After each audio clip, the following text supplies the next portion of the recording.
CCN news में आज बातचीत करने के लिए हमारे साथ मौजूद हैं अनुसूचित जाति जनजाति शिक्षक एसोसिएशन के प्रदेश अध्यक्ष संजय टमटा जी। मामला ये है कि अभी रिसेंटली सुप्रीम कोर्ट का एक जजमेंट तो नहीं कहेंगे, एक सुझाव उन्होंने सरकार को दिया है आरक्षण के संबंध में, जिसमें उन्होंने क्रीमी लेयर वाली व्यवस्था या फिर उन्होंने ये कहा है कि उपवर्गीकरण दलित समुदाय और एसटी समुदाय में ही उपवर्गीकरण की व्यवस्था का सुझाव उन्होंने सरकार को दिया है। तो काफ़ी चर्चाएं हैं, काफ़ी आशंकाएं एससी एसटी समुदाय में है कि शायद आरक्षण खत्म हो जाएगा या आपस में हमें लड़ाने की ये तैयारी की जा रही है। इस तरह की आशंकाएं हैं, चिंताएं हैं और साथ ही सुप्रीम कोर्ट के फैसले का हम सम्मान करते हैं, लेकिन कई लोगों ने उस पर असहमति जताई है। तो आज हमारे साथ मौजूद हैं संजय टमटा जी, जिनका अपना एक लंबा उनका अध्ययन भी रहता है उस आरक्षण के मुद्दे पर। बहुत सारी वो अध्ययन के बाद आंकड़े इकट्ठे करते हैं, उसके बाद वो बातचीत करते हैं। हम उनसे जानेंगे कि क्यों वो असहमत हैं और क्या उनकी राय है, क्या सुझाव है, क्या चिंताएं हैं, क्या आशंकाएं हैं। सर, आपका हमारे चैनल में स्वागत है। सर जी धन्यवाद सर, सीसीएन न्यूज के सभी चैनलों को मेरा सादर अभिवादन। जी सर, क्या थोड़ा सा संक्षेप में आप बता दीजिए, आपने जो अध्ययन किया है, मैंने तो थोड़ा इतना सा सुना है लेकिन आपने उसका अध्ययन नहीं किया, सुप्रीम कोर्ट का जजमेंट कहें या सुझाव कहें, क्या उसका सुझाव है और क्या चिंताएं आपके दिमाग में? जी सर, ये सुझाव तो नहीं कहेंगे, सुझाव केवल क्रीमी लेयर को लेकर है और जो एक तरह से जो है जो 300 अनुच्छेद 341 के तहत अनुसूचित जाति और जनजातियों की सूची बनाने का अधिकार वो राष्ट्रपति जो है देश के राष्ट्रपति जी को है और वो संसद के माध्यम से इसमें संशोधन कर सकते हैं, परिवर्तन कर सकते हैं। तो इसमें अब सर्वोच्च न्यायालय ने इसमें अपना डिसीजन दिया। पंजाब सरकार से रिट वहाँ गई थी, देवेंद्र सरकार जो है पंजाब सरकार की ओर से, तो उसमें 1 अगस्त 2024 को उसमें निर्देश आया है कि राज्य सरकारों को अनुमति दे दी गई है कि आप इसमें चाहें तो SC ST में उपवर्गीय आरक्षण पैदा कर सकते हैं और चाहें तो क्रीमी लेयर के बारे में सुझाव आया है, लेकिन इसके मामले में एक आदेश ही है, अनुमति दे दी गई है, राज्य सरकारों को कानून बनाने की अनुमति दे दी गई है। एक प्रकार से उपवर्गीकरण में तो ये कानून बनाने का आदेश ही कह सकते हैं, लेकिन ये कंपलसरी नहीं है, अनुमति दे दी गई है। कोई राज्य सरकार चाहे तो बना सकती है, अपने वहाँ स्टेट में बना सकती है, जैसे अभी हरियाणा ने बना दिया है, कैबिनेट में पास कर दिया है और कुछ और राज्य सरकारों ने भी कह दिया है कि हम अपने वहाँ लागू करेंगे। लेकिन क्रीमी लेयर के मामले में सुझाव दिया है और जिसका खंडन माननीय प्रधानमंत्री जी ने कह दिया है कि अपने स्तर से कि हम इसको लागू नहीं करेंगे, लेकिन उपवर्गीकरण के मामले में वो मौन है कि इसका समर्थन एक तरीके से है अभी इस मामले में। इसलिए सरकार ने क्या इस मामले में आपको लग रहा है कि हलफनामा सुप्रीम कोर्ट को दिया है कि वर्गीकरण की व्यवस्था के हम पक्ष में? जी हाँ, इसमें जब विभिन्न चैनलों के माध्यम से जो बातें आ रही हैं, लेखों के माध्यम से बातें आ रही हैं, फरवरी में इसमें सुनवाई हुई थी, तो सुनवाई की ओर से जब सरकार की ओर, तो सरकार की ओर से महान्यायवादी ने वहाँ इस बात का समर्थन किया था कि सामाजिक न्याय के लिए जो दलितों में महादलित जाति हैं उनके लिए उन तक जो है यह सुविधाएं नहीं पहुंच पा रही हैं, तो इसलिए उपवर्गीय आरक्षण जरूरी है। तो सरकार ने जैसे पैरवी की थी, तो उसी को लेके 7 जजों की जो बेंच है उसने डिसीजन भी दिया था, अनुमति दे दी है राज्य सरकारों को। तो आपको चिंता और आशंका किस बात को लेके है, आप असहमत क्यों हैं? तो जब ये व्यवस्था बन रही तो फिर चिंता क्यों, किस बात की आपको? जी सर, चिंता इस बात की है कि जब 1935 में जो अनुसूचित जातियों की जो सूचियां बनाई गई थी, सूची बनाते समय लगभग जितनी भी जातियों में एक मानक रखा गया था कि जो भी जातियां अस्पृश्यता के शिकार हैं, पूर्व में सामाजिक, आर्थिक, राजनीतिक, शैक्षिक और धार्मिक और यहाँ तक कि मानवाधिकारों से भी वंचित हैं, उन सब जातियों की सूचियां बनाई गई। तो सूची बनाने के बाद संविधान में जब लागू किया गया तो उस समय अलग अलग सूचियां इसमें राष्ट्रपति और संसद के माध्यम से अलग अलग जातियां इसमें ऐड होती रही। वर्तमान में देखें तो लगभग 1598 जातियां अनुसूचित जाति में हैं और 744 जातियां अनुसूचित जनजाति में हैं। इसमें इतनी जातियां सूचीबद्ध हैं। अगर आप इसमें और अगर केंद्र के आधार पर ही देखें तो 15% जो है इसमें 80 के लिए है और 7.5% ST के लिए है। तो और एक तरफ से आप लगातार पूरे जो है सरकारी क्षेत्र को निजीकरण में बदलते जा रहे हैं, सरकारी क्षेत्र खत्म होते जा रहा है, यानी कि आरक्षण के पद भी खत्म हो रहे हैं और दूसरी ओर से जो है आरक्षण के लिए ये स्थितियां पैदा कर रहे हैं। तो हमारी आशंका ये है कि इतनी जातियों में आप बांटेंगे, पहले बात ये है। तो ये इस प्रकार से जो अनुसूचित जातियां सबकी कंडीशन एक जैसी हैं, पहले तो इसमें एक दरार पैदा हो जाएगी। फिर अलग अलग वर्ग बनेंगे, तो पहले पूर्व में हमारे अनुसूचित जाति और जनजाति के लिए एक ही आयोग था, फिर अलग अलग समस्याओं के आधार पर अलग आयोग बनने लगे। अब OBC के लिए आयोग बन गया, अब सवर्ण आयोग की भी बात बन रही है। अगर आप इतने वर्गों में बांट देंगे तो भविष्य में होगा कि अलग अलग जातियों के लिए अलग आयोग भी बनने लगेंगे। और फिर एक बात ये भी है सर, हमें एक बार ये भी लग रहा है कि आप कह रहे हैं कि उपवर्गीकरण जरूरी है क्योंकि जो सशक्त जातियां हैं उन्होंने जो है एक मतलब आरक्षण की मलाई कुछ ही लोग खा रहे हैं, जबकि सच्चाई यह नहीं है। सच्चाई यह है, अगर मैं थोड़ी शुरुआत से करूं, रामचंद्र गुहा जी ने पहले एक अपनी पुस्तक थी जो है भारत के बाद गांधी, गांधी के बाद भारत, तो उन्होंने उसमें 1967 का एक आंकड़ा लिया है। तो उनका आंकड़ा था कि उस समय प्रशासनिक पदों पर, अनुसूचित जाति के प्रशासनिक पदों पर 1.67% लोग ही हैं, प्रतिनिधित्व 1.67% है, जबकि जो है आरक्षण 15% था। तो 66 जो है 1967 में लगा लीजिए 17 साल बाद भी 1 ये था। और आज की स्थिति में देखें, वर्तमान स्थिति में देखें, तो अभी भी जो है कहा जा रहा है कि जो ग्रुप क के पद हैं, ए के पद हैं, वहां पर जो है मात्र 9% जो है प्रतिनिधित्व है। तो जो है सुप्रीम कोर्ट में ये देखने यार 80-80 का भी हाल ही का आंकड़ा आया है, तो उसमें लगभग जो है 629 पद उसमें दिए गए हैं। 600 हमने उसमें बताया भी था कि इसमें जो है 661 पद 2018 के बाद जुडिशरी में 661 न्यायाधीशों की भर्तियां हुई हैं, जिसमें से मात्र जो है 80 की जो भर्तियां हुई हैं वो 21 हैं, 21 जज हैं, और 80 में मात्र 6 जज हैं। तो इनका परसेंटेज 3% से भी कम है। तो आप कह रहे हैं कि मलाईपुरी लोगों ने, जबकि यहाँ तो इतना पद खाली है, ग्रह जो है केंद्र और राज्य सरकारों में मिला के हजारों पद अब बैकलॉग पड़ा हुआ है, रिक्त पड़ा हुआ है। अगर आप उपवर्गीय, अगर इसका मतलब यह है कि इतना सक्षम वर्ग जिसको आज सक्षम कह रहे हैं, उस सक्षम के होते हुए भी इतने पद खाली हैं। अगर आप इस सक्षम वर्ग को भी अगर बाहर कर देंगे तो ये पदों का खाली रहना तो ऐसी स्थिति में बने रहेंगे। तो यहाँ पर जो मूल समस्या हमारी ये है कि अगर सरकार वास्तव में अगर इसके लिए कुछ करना चाहती है, एक हमारा आर्थिक सर्वे आया था, एबीपी ने एक जो है किसी का सर्वे दिखाया था, उस सर्वे के आधार पर कहा था कि अनुसूचित जातियों में स्नातक तक की शिक्षा 1.7 यानी कि 2% से भी कम लोगों को स्नातक तक की शिक्षा प्राप्त है। अब अलग अलग जातियों में अलग अलग है। बिहार जातियों के आधार पर बिहार में जातिगत जनगणना हुई है, मुसहर समाज में आया 10,000 की आबादी में मात्र जो है 6 लोग जो है उसमें 1,000 की आबादी में 1,000 की आबादी में 5 लोग स्नातक हैं। अब जो है आरक्षण का लाभ लेने के लिए शैक्षिक अर्हता तो आवश्यक है।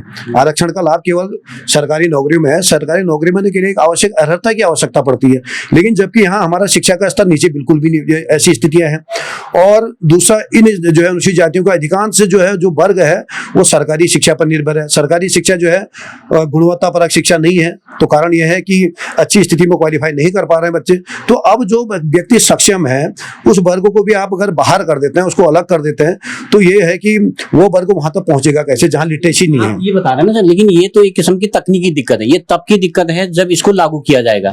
लेकिन व्यवहारिक बात ये उसने सुप्रीम कोर्ट ने ये कही है कि जो कुछ वर्ग जो आगे बढ़ जा रहा है आरक्षण का लाभ लेके, वो जो है फिर जो अन्य जो लोग हैं, मैं केसी त्यागी सांसद है जीडीयू के, उन्होंने एक लेख लिखा था कल परसों के अखबार में, मैं उसको देख रहा था। उन्होंने कहा कि आरक्षण एक ऐसी व्यवस्था है जिसके दम पर कुछ लोग जो है ट्रेन के डब्बे पर चढ़ जाते हैं और उससे कई गुना लोग बाहर खड़े रहते हैं। उनको इस बात का इंतजार होता है कि अंदर के लोग शायद आगे बढ़े या बाहर उतरे तो शायद हमारा नंबर आएगा।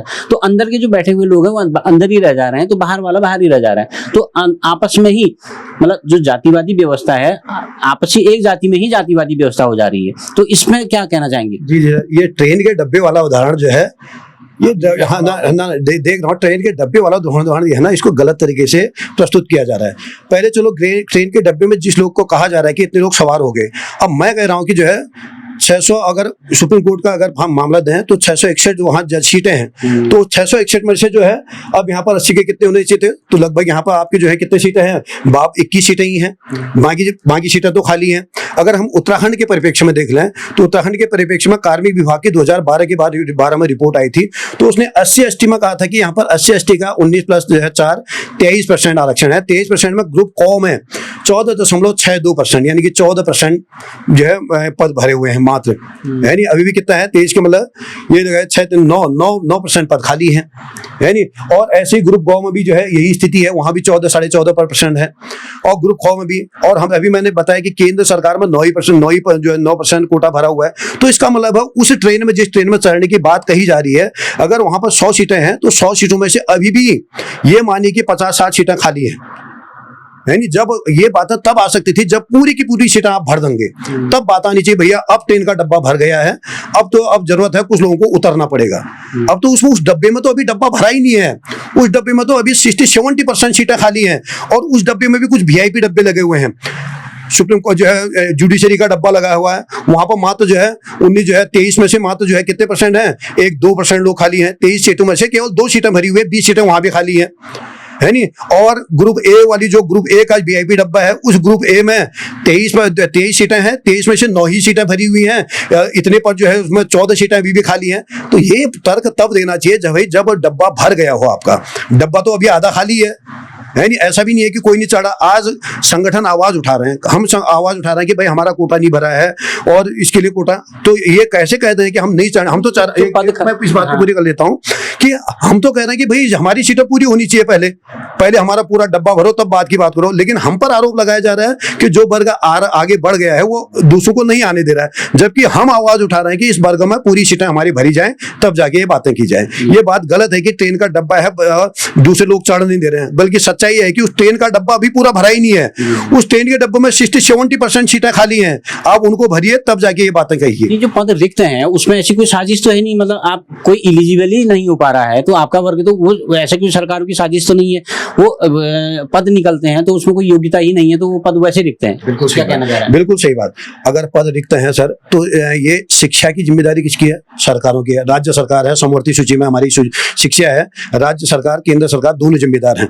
यानी आज अगर जो है ऋतु में इतने 70 साल के बाद भी 77 साल होने को हैं, इतने साल के बाद भी अगर 3% लोग स्नातक तक की शिक्षा ग्रहण कर रहे हैं तो आपके पद कैसे भर जाएंगे?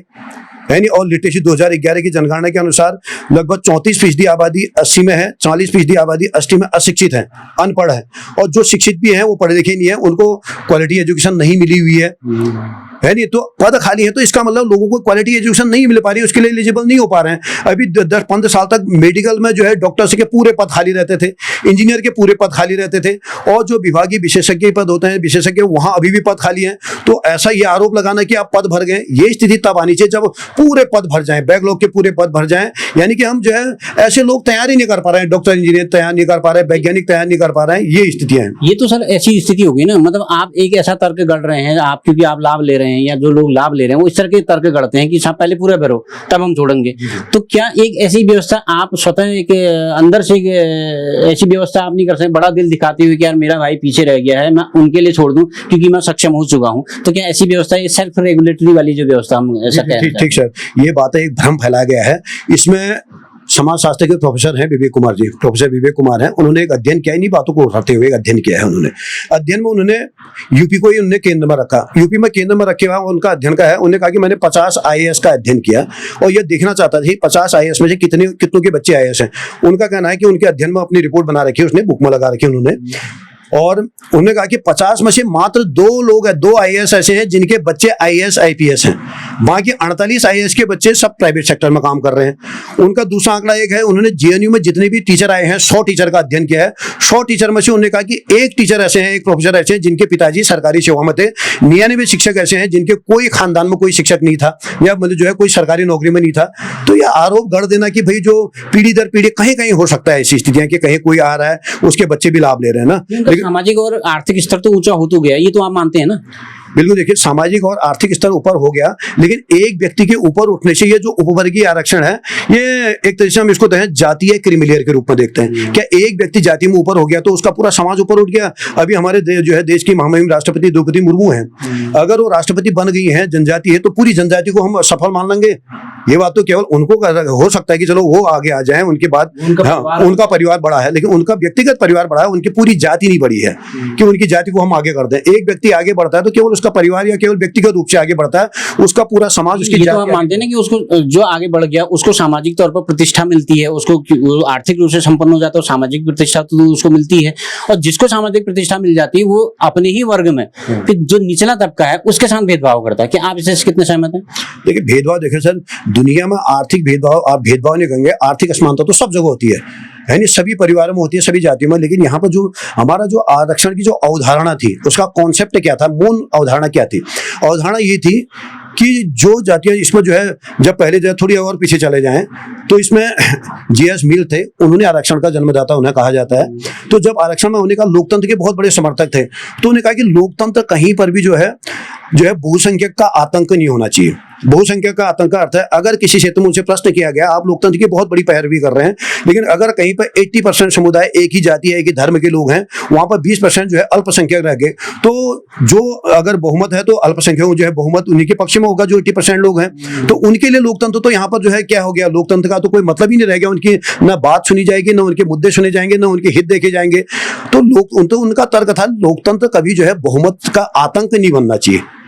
तब उन्होंने प्रतिनिधित्व का सिद्धांत दिया था। उन्होंने कहा कि जो वर्ग जो है ये जाति, धर्म या अन्य किसी विभेद के आधार पर छूट गया उसको प्रतिनिधित्व, ताकि उस समाज का भी शासन प्रशासन में प्रतिनिधित्व हो, बात रखो। इस प्रतिनिधित्व को गरीबी अमीरी के आधार पर नहीं देखा गया, क्योंकि गरीबी और अमीरी जो है अस्थायी व्यवस्था है व्यक्ति की। आज हम अच्छा करेंगे, बहुत अच्छा करेंगे तो 10 साल बाद हम अमीर हो सकते हैं, अगर कुछ नहीं करेंगे तो गरीबी में आ सकते हैं। लेकिन जाति और जो ये चीजें हैं वो स्थायी है, भारत में तो जो है कभी बदल नहीं सकती है नहीं। तो ये जो आरक्षण की जो अवधारणा है प्रतिनिधित्व की अवधारणा है, अब सरकारों ने इसको इतना कुरूप चेहरा इसको बना दिया, लोगों ने इसको गरीबी उन्मूलन का साधन बना दिया। ये गरीबी उन्मूलन का साधन बात हमेशा उठती है कि जो गरीब है उसको आरक्षण मिले। नहीं सर, गरीबी उन्मूलन का कतई नहीं है।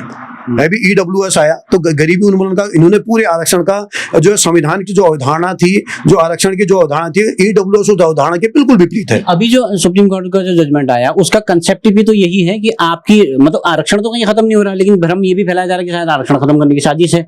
ऐसा तो नहीं, आपका जो आरक्षण है वो बना रहेगा, लेकिन ये है कि जिसने लाभ ले लिया वो किनारे रहेगा, जो नीचे जो नहीं ले पा रहा है वो ऊपर आएगा। तो उसकी अवधारणा भी शायद यही है। हाँ, अवधारणा तो ये है, उसमें यही बात तो आ रही है ना, उसका कॉन्सेप्ट का मतलब यही आ रहा है। मैं कह रहा हूँ कि जातीय क्रीमी लेयर पैदा कर दिए सुप्रीम कोर्ट के आदेश से।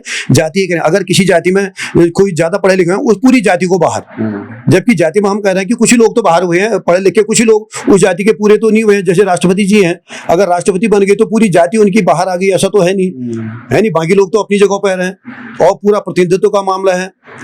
तो और वही तो ये भी कह रहा है ना कि जो आगे बढ़ चुके वो बाहर आगे हटे, जो तभी तो पिछली वाली लाइन आगे आएगी, उसका भी यही मानना है। तो हम ये इसी अवधारणा को लेके बात आ जा रही है। अब हम कह रहे हैं कि जो है जब पीछे आ गए इसको, ठीक है, एक चीज इससे ये बात यही आ रही है कि हम इसको जो है गरीबी से जोड़ के देख रहे हैं। सबसे बड़ी समस्या है गरीबी से जोड़ के इसको देखना ही नहीं है। जैसे राष्ट्रपति जी हैं, वो राष्ट्रपति बनने के बाद भी उनके साथ जातिगत भेदभाव हुआ है नहीं, रामनाथ कोविंद है उनके साथ हुआ। अभी जो है और भी जो है बहुत ऊंचे ऊंचे पदों पर अखिलेश यादव बार बार कहते हैं भाई मैं मुख्यमंत्री बन गया, उसके बाद भी मेरे साथ ऐसा जातिगत भेदभाव हुआ, पूर्व में भी हुआ है। तो हमारे यहाँ जो भेदभाव को जो आधार है वो अमीरी गरीबी को लेकर नहीं है। जिस बात को बीमारी जिस बात की बीमारी है दवा उसी की ली जाएगी ना। अब हमारी बीमारी कुछ और है, हम दवा कुछ और दे रहे हैं। क्रीमी लेयर पर आपको आपत्ति है, लेकिन क्रीमी लेयर व्यवस्था ओबीसी में पहले से लागू है, वहां उनका कोई विरोध नहीं है, वो तो समान रूप से एक व्यवस्था चली आ रही है। इसी तरह की व्यवस्था अगर SC ST में हो जाए तो जी बिल्कुल सर, मैं क्रीमी लेयर की व्यवस्था ये तब होनी चाहिए जब हमारे पूरे पद भर जाएं। जब हम कह रहे हैं कि आज केंद्र और राज्य सरकारों में हजारों पद हैं, मैं उसमें बता भी दूंगा आपको, जो है नहीं, जो केंद्र सरकारों में जो है 2021 की है तो SC ST के लिए कुल 18,477 पद में से 11,233 पद केंद्र सरकार में खाली हैं, 17,759 पद खाली हैं। और जो व्यक्ति सक्षम है उसको भी आप बाहर कर देंगे, जो अक्षम है फिर जो है एक बार ऐसी स्थिति आ जाएगी ये पद फिर खाली हो जाएंगे। आज एक एग्जाम्पल दीजिए, नीट आए जो है, नीट और जो है इसमें मेडिकल में जो है कौन बच्चे निकल रहे हैं, क्या हमारी जो है एकदम जो बच्चे जो है अच्छी बच्चों को तैयारी करा सकता है, अच्छी कोचिंग करा सकता है, अच्छी एजुकेशन करा सकता है, वही वो जो है नीट IIT में निकलेंगे उसमें। तो उसमें अगर जो अब करा कौन सकता है जिसकी आर्थिक स्थिति थोड़ी सी ठीक है, अगर आप उसको भी बाहर कर देंगे तो ये पद तो एक तरह से आरक्षण खत्म करने की साजिश के रूप में इसको तभी देखा जा रहा है कि जो व्यक्ति सक्षम है आप उसको बाहर कर दे रहे हैं, जो बिल्कुल ही सक्षम नहीं है आप कह रहे हैं भाई इसको लाभ मिलेगा। उसको लाभ कैसे मिलेगा? वो अपने बच्चों को वहां तक तैयार, इंटरमीडिएट तक, ग्रेजुएशन तक कहीं कोई आरक्षण नहीं है, जो अपने बच्चों को जितना पढ़ा सकता है वहां पर ये स्थिति है। तो ये एक प्रकार से जो है ये स्थितियां ऐसी है कि अप्रत्यक्ष रूप से आरक्षण को खत्म करने के रूप में हम इसको देख रहे हैं। पंजाब और आंध्र प्रदेश में बताया जा रहा है कि पहले लागू हो चुका है, एक बार जो व्यवस्था शायद पहले लागू हो चुकी। नहीं, पंजाब में नहीं, आंध्र प्रदेश में लागू नहीं हुई है। आंध्र प्रदेश के मामले में ही यह मामला आया। आंध्र प्रदेश बनाम जो है ये इंजीनियर चिनैया का मामला था 2014 में। इसको जो है 2004 में इसको उसने कह रहे कि समानता के अधिकार के खिलाफ मानते हैं। उन्होंने कहा कि उस समय सुप्रीम कोर्ट ने डिसीजन दिया था ये राज्य सरकारों का मामला नहीं, केंद्र सरकार का मामला है नहीं, असमानता के खिलाफ है, इसको कर दिया था। लेकिन पंजाब में चला आ रहा था, यानी पंजाब में 1975 से चला आ रहा था। तो बाद में जो है 2000 ये ईवी चिनैया बनाम आंध्र प्रदेश वाले मामले में उसमें पंजाब में भी रोक लगा दी गई थी। तो उसी मामले को आगे बढ़ाया गया है। 2006 में पंजाब सरकार ने फिर दायर की सुप्रीम कोर्ट में। 2020 में इसके लिए जो है 7 जजों की बेंच बैठाई गई और आज उसका डिसीजन आया है। यानी ये मामला उस समय उतना गंभीर नहीं था, लोग जागरूक भी नहीं थे, अब लोग जागरूक हो गए हैं, यानी जागरूक हो रहे हैं। और इसके बाद एक अध्ययन देखने वाली बात भी है, क्या उस समय उसका पंजाब में क्या लोगों ने फायदा, अभी भी पंजाब में भी वहां बहुत से पद अभी भी वही बैकलॉग वाली स्थिति वहां भी है यानी स्थिति यहाँ भी है, वहां भी है स्थितियां, सब जगह है, राज्यों में स्थितियां। तो हमारा कहना है ये क्रीमिलेयर वाली ये बात तब उठनी चाहिए जब पूरे पद भर जाएं। अब कहना चाहिए कि भैया अब इस ट्रेन के डब्बे में सीट खाली नहीं है, पूरे डब्बे भर चुके हैं, अब यहाँ से जो है कुछ जो है जिनके जो वीआईपी हो गए इनको बाहर कर दो। लेकिन ये तो आधा अधूरा लागू कर रखा आपने। 1990 का एक आंकड़ा है, 1990 तक SC/ST के 10 लाख पद खाली थे, यानी 10 लाख पद खाली है। ये प्रोफेसर विवेक कुमार जी ने भी अपने थीसिस में लिख रखा, उन्होंने अपने अध्ययन में लिख रखा। तो इतने पद खाली थे, तो इतने पद खाली होने के बाद भी और आज वो पद कहाँ गए? सब जनरल से भर दिए गए। मैं चलिए एक फाइनल सवाल आपसे पूछना चाहता हूं कि आपके वर्ग की, आप अपनी वर्ग का प्रतिनिधित्व करते हैं, उनके समय समय पर उनकी बात को आप उठाते भी हैं।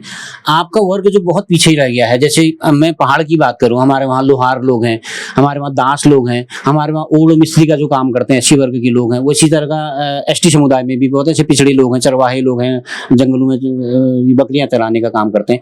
वो वर्ग कैसे आगे आएगा? आप इस पर क्या राय रखना चाहते हैं कि क्योंकि सुप्रीम कोर्ट का जो जजमेंट है उसे माना जा रहा है वो अगर लागू होता है तो उस वर्ग को फायदा होगा, तो वो वर्ग कैसे आगे आएगा? उस वर्ग को आगे लाने के साथ सबसे बड़ी बात है, अगर सरकार जो है पूरी तरीके से जिम्मेदारी, हर चीज के लिए जिम्मेदार आरक्षण व्यवस्था को बना दे रही है।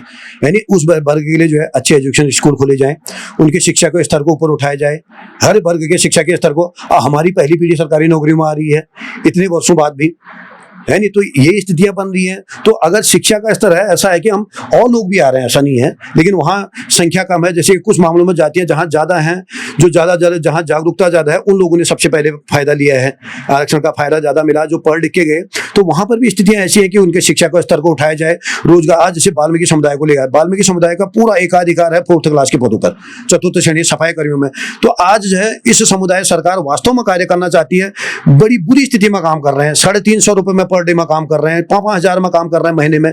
तो वहां परमानेंट कर दिया जाए, लाखों पद हैं, परमानेंट कर देंगे, स्थितियां उनकी आर्थिक स्थितियां सही हो जाएंगी, अपने बच्चों को अच्छे स्कूलों में पढ़ाएंगे और उनके बच्चे खुद ही कमीशन फाइट कर लेंगे। इससे भी ज्यादा अगर बशर्ते कि आप वाल्मीकि समुदाय की संख्या देखना 2% तक हो जाती है सीमित, तो अगर आप उसमें से 15% से 2% सीमित कर देंगे तो उनके तो 2% में ही सीमित हो गए। अगर आप उनकी स्थितियां को अच्छा कर देते हैं, सबसे ज्यादा सरकारी नौकरियों में आज के समय 4th क्लास में एकाधिकार बना हुआ है, उन पदों को अगर स्थायी कर दिया जाए तो सबसे अच्छी स्थिति उन समुदाय की हो जाएगी और वो अपने बच्चों को अच्छे स्कूलों में, सरकार चाहे तो उनके लिए स्पेशल हॉस्टल वाले स्कूल खोल सकते हैं। 4th क्लास में पद ही खत्म हो जाएगा। यही तो बड़ी साजिश है, क्योंकि 4th क्लास में एक तो देखिए ना, सामान्य वर्ग उसमें आता है नहीं, अप्लाई भी नहीं करता है, तो इससे कोई दिक्कत नहीं, उसको पूरा 4th क्लास का पद ही खत्म कर दिया, है नहीं, क्योंकि उसमें कॉन्ट्रैक्ट बेस में लगा दिया। बड़ी बुरी स्थिति में काम कर रहे हैं लोग, डेली वेज में काम कर रहे हैं, 5-5 हजार वर्षों से जो है, कई बार जो है कोर्ट में भी चले गए, आंदोलन भी कर रहे हैं, लेकिन उसके बाद भी स्थायी नहीं किया जा रहा है।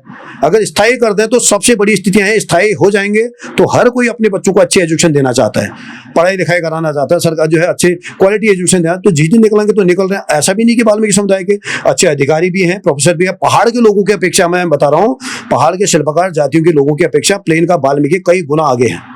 वो जो है अच्छी यूनिवर्सिटी में प्रोफेसर से है, प्रशासनिक पदों में है, लेकिन एक बात है कि हम उसकी पहचान नहीं कर पाते हैं, क्योंकि वहां जाके वो वाल्मीकि नाम नहीं लिखता है, वो अपना सरनेम बदल देता है नहीं, इसलिए पता नहीं चल पाती कि कौन क्या है। अब यही देख लीजिए, हमारे कई लोग जो पढ़ लिख गए हैं वो वाल्मीकि नाम हटा देते हैं अपने आगे से। तो इसका मतलब ये नहीं कि वाल्मीकि समुदाय आगे नहीं बढ़ रहा, वो आगे बढ़ रहा है। तुलनात्मक रूप से जो गांव में रहने वाले लोग हैं उनकी अपेक्षा वाल्मीकि समुदाय देख लीजिए, हमेशा शुरुआत से ही नगरों में रहा है, शहरों में रहा है। तो शहरों में सब पहले एजुकेशन कहाँ आई? शहरों में आई, यूनिवर्सिटी शहरों में आई, टेक्निकल एजुकेशन शहरों में आई, प्राइवेट एजुकेशन अच्छे स्कूल शहरों में आए, कनेक्टिविटी अच्छी शहरों में है। तो यहाँ पर पूरा पर्याप्त माहौल है आगे बढ़ने का। इसकी तुलना में गाँव में दूर बैठा हुआ व्यक्ति, जहाँ स्कूल के लिए भी लोगों को 10-15 किलोमीटर शहर संघर्ष करना पड़ा, दूर जाना पड़ रहा, ग्रेजुएशन की एजुकेशन के लिए उनको 100-150 किलोमीटर दूर जाना पड़ रहा है। तो वहां जाके बड़ी लेबर करके, मजदूरी करके अपने बच्चों को पढ़ा रहे हैं, लेकिन वाल्मीकि समुदाय में वो चेतना नहीं है। और एक कारण और है इसका, मैं देख रहा हूं, हम किसी को अपना आइडियल मानते हैं तो हम उसी दिशा की ओर बढ़ते हैं। अन्य समुदाय के लोगों ने बाबा साहब डॉक्टर भीमराव अंबेडकर जी को अपना आइडियल माना, उनकी तरह शिक्षित बनो, संघर्ष करो, संगठित रहो, ये अपने नारा दिया। लेकिन वाल्मीकि समुदाय अपने जो है लगातार, एक कारण यह है कि वो वही अपनी धर्मांधता में लगे रहा, उन्होंने आगे बढ़ने का प्रयास नहीं किया। आज मैं टीचर हूं, हमारे बच्चे जितने भी आते हैं, मैं देख रहा हूं वाल्मीकि समुदाय की जितने भी इंटरमीडिएट के बाद सब जो है संविदा में, नगर पालिकाओं में लग जा रहे हैं, यानी तात्कालिक जो है, बहुत अच्छा रोजगार भी नहीं है, 3,000-4,000 में ऐसे काम कर रहे हैं, कूड़े की गाड़ियों में काम कर रहे हैं। हमें भी बुरा लगता है उन बच्चों को देखते हुए, जबकि उनके माता पिता की अच्छी स्थितियां भी, अगर उनके पास अच्छी स्थिति होती वो भी हायर एजुकेशन लेते, अच्छी पढ़ाई लिखाई करते। कुछ और लोग पढ़ा रहे हैं अपने बच्चों को, अच्छे एजुकेशन में पढ़ा रहे हैं, कॉलेज में पढ़ा रहे हैं, वो तरक्की भी कर रहे हैं, ये भी है सर। तो इसलिए हमारा सुझाव मतलब यह है कि उस समाज को आगे लाने के लिए वो जो है हम आरक्षण की व्यवस्था तो कर देंगे, लेकिन वहां तक पहुंच ही नहीं पाएंगे। वहां तक पहुंचने की पहली शर्त तो यह है कि हमको अरहर होना चाहिए, उतनी क्वालिटी एजुकेशन हमारे पास होनी चाहिए, स्नातक तक की शिक्षा होनी चाहिए, टेक्निकल एजुकेशन हमारे पास होनी चाहिए, तब जाके वहां पहुंचेगा। हम नीचे तो कोई व्यवस्थाएं कर नहीं रहे और ऊपर कर दे रहे तुम्हारे लिए आरक्षण बना देंगे, तो एक प्रकार से लोगों को भ्रम जाल में रखना है। ये ऐसी स्थिति होगी जैसे हम 1990 तक संविधान लागू हुए, 40 साल बाद भी 10 लाख पद SC/ST के खाली रहे। कारण क्या था? क्योंकि लोग वहां तक पहुंच ही नहीं रहे। आपने टॉप लेवल पर तो आरक्षण को रख दिया, लेकिन नीचे से लोग वहां तक नहीं पहुंच पाए। तो मूल ये इन मुद्दों को भटकाने वाली स्थितियां हैं। तो लोग इसमें कोर्ट ने भी जो डिसीजन दिया, हमें लगता है कि वो बिल्कुल सामाजिक पहलुओं को, कानूनी पहलू पर कुछ और हो सकता है। कानूनी पहलू में तो कई बार सुप्रीम कोर्ट किसी को मृत्युदंड की सजा भी देता है, लेकिन कई बार ऐसा होता है सामाजिक दायरे में ये अधिकार हमारे संसद को दिया गया है। अगर सामाजिक अधिकार में अगर हो सकता है कहीं पर, तो ये अधिकार तो इन संवेदनशील मामलों में कोर्ट संसद को अधिकार देने के बाद राष्ट्रपति के माध्यम से उसकी मौत की सजा को भी बरी कर दिया जाता है। तो यही मामला ये भी है, उनके सामने, कोर्ट के सामने कैसे मामले लिए गए, कैसे तथ्य रखे गए, अगर उनने भी अगर सामाजिक चीजों का, आंकड़ों का, इन चीजों का अध्ययन किया होगा, क्या होता विस्तृत रूप से, तो मुझे नहीं लगता है कि कोर्ट इस प्रकार का डिसीजन देगा। ठीक है सर, बहुत बहुत धन्यवाद, आपने बातचीत के लिए वक्त निकाला, क्योंकि ये मुद्दा ही कुछ ऐसा है, इसमें घंटों भी अगर बहस की जाए तो इस पर बहुत वक्त कम पड़ जाता है। आपने बातचीत के लिए वक्त निकाला जी, बहुत जी धन्यवाद सर, आपको भी बहुत बहुत धन्यवाद। तो आप थे हमारे साथ SC/ST शिक्षक एसोसिएशन के प्रदेश अध्यक्ष संजय टम्टा जी, जिनका स्पष्ट मानना है, आशंका भी है, चिंता भी है। उनका मानना है कि ये एक समय अगर इसी तरह से चलता रहा, अगर आज हम विरोध नहीं करेंगे तो हो सकता है भविष्य में आरक्षण व्यवस्था को खत्म करने की साजिश के तौर पर भी इसको देखते हैं। उनको उम्मीद है कि संसद इस पर कुछ, प्रधानमंत्री संसद, भारतीय संसद इस पर कुछ डिसीजन लेगी और एक बीच का रास्ता निकालते हुए कुछ एक अच्छी बेहतर व्यवस्था करे, ताकि जो SC/ST समुदाय है, जो पिछड़ा समुदाय है, जो दबा कुचला समुदाय है, जो वर्षों से आगे नहीं बढ़ सका है, वो आगे बढ़ने में उसमें सरकारें कुछ मदद कर सकती है, इस तरह का मानना है। और ये मुद्दा कुछ इस तरह का भी है, हम देखते हैं सर, ये आरक्षण का मुद्दा सरकारें बना भी देता है, सरकारें गिरा भी देता है। बांग्लादेश का उदाहरण, वो आरक्षण का एक मुद्दा था कि वहाँ बिल्कुल उथल पुथल मची हुई है। तो हमें उम्मीद है कि इस तरह का हमारी भारतीय संसद को ऐसा बीच का रास्ता निकालेगी। CCN न्यूज के लिए मैं सुरेश पांडे।